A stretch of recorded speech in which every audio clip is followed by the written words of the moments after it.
if you're adding security to the border, you're talking lots of money. And so that's going to increase the DHS appropriations bill, which is making some members that really care about cutting spending a little upset. They do want added border security, but they're like, we're going to add here, and now to kind of offset that, we want to cut from all these other places, which then in turn makes other members mad because it's already cut down so low.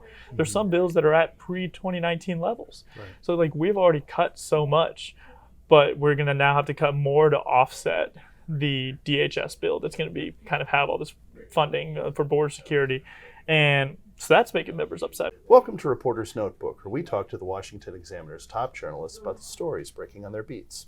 I'm Jim Antle. I'm joined today by Congressional reporter Reese Gorman. Reese, Congress is back. We're back. We're back for a little bit. For a little bit. I mean, the House will only be in for 2 days, and when they get back on September 12th, the Senate was back, and they did some nominations.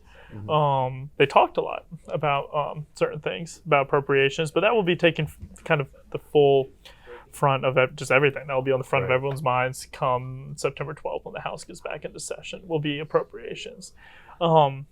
There's a lot that's unknown right now. We don't know exactly when. September 30th is when the government runs out of money, and we know that there has to be something done by then, whether that's a CR or on the nearly impossible chance they get all 12 appropriations bills passed by then. But a CR is looking really likely, especially because there's really kind of a lot of disagreement even within the Freedom Caucus about what they want to see in spending bills. So what are some of the sticking points? Some of the sticking points from people I've talked to have been spending is a big one, and policy, especially within the Freedom Caucus. There's people in the Freedom Caucus. It's kind of broad. Which is very broad, right. But I mean, for example, let's pin this down. We're hearing a lot about spending. We need to cut more spending. We need that $1,471,000,000 number. Right. And that is a huge thing for fiscal conservatives. Mm-hmm. They want to see that number be brought down. They want to see government spending slashed.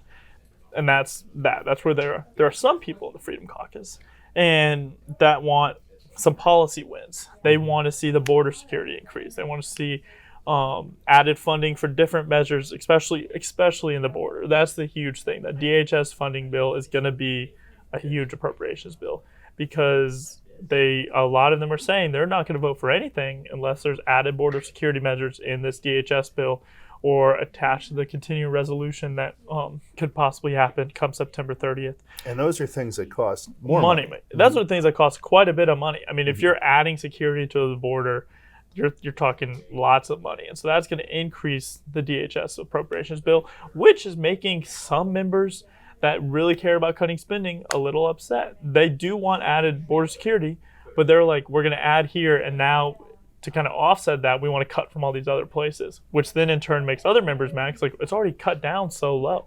There's some bills that are at pre-2019 levels. Right. So we've already cut so much, but we're going to now have to cut more to offset the DHS bill that's going to be kind of have all this funding for border security. And so that's making members upset. I mean, a prime example is the Ag bill, which was kind of the bill that before House went out on recess, they had to kick down the road. They were going to vote on it. It was scheduled for a vote. Never ended up happening because mods or centrists kind of put their foot down and said, no, we're not going to vote for these cuts. We're rural. We have some rural districts. We have farmers in our district, right, and we're not going to vote for these cuts. Some said that there's also a portion of the Ag bill, the FDA, conservatives wanted to attach a portion of the FDA for the abortion pill drug. Mm-hmm. And they wanted to take away funding for that. Some centrists were like, no, that's not okay. We're not going to use the Ag bill to do that. And so those are just some sticking points that we're seeing where, and especially from centrists and conservatives, but now we're also seeing fights within the conservative movement itself, the Freedom Caucus, where some really want to kind of up spending on certain appropriation bills, and now to offset that, some are wanting to cut spending elsewhere, which is not something everyone wants to see. So as if all that's not enough for the House to be focused on, now there's been some talk of impeaching, or at least having an impeachment inquiry into the various goings-on of President Joe Biden and his son. What are you hearing about that? Yeah, so it sounds they're at least gonna have a vote. I know Speaker McCarthy has been very clear that they will not just do an impeachment inquiry. They have to have an impeachment inquiry vote of the full House to kind of authorize this. And I don't think, from people I've talked to, there's not fully the votes for that right now. And it's not just centrist. Representative Ken Buck of Colorado has said that he does not support an impeachment inquiry.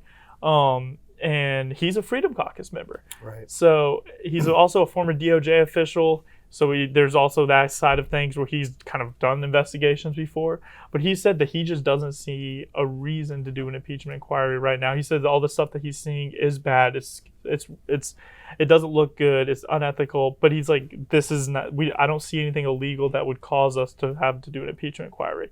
So that's right there. Aren't there also some conservatives who are concerned that impeachment is sort of being thrown to them as a bit of red meat at a time when they would like spending cuts or policy concessions? Exactly. So there are some people that kind of are seeing this as almost a way to, we're going to give you this while we do this over here, and we pass a CR, or we just do these appropriation bills, and to almost try to make them happy and kind of like sit down, shut up, you got this kind of thing. Mm-hmm. So there are people that see that as what McCarthy's doing. Now, is that what we don't know exactly why McCarthy's going through with it, but he has said for the past, since July, really, that he wants to open an impeachment inquiry into President Joe Biden. And he believes that there's enough there to do it, but is there the votes? And that's the issue, and that's the thing. I think if the vote were to happen on Tuesday on September 12th when the House gets back, I don't think it passes just because of that. We're going to hold you to that, Reese. Yeah. Thank you. Thank you, Jim. You can read Reese and the rest of our political team's coverage at washingtonexaminer.com.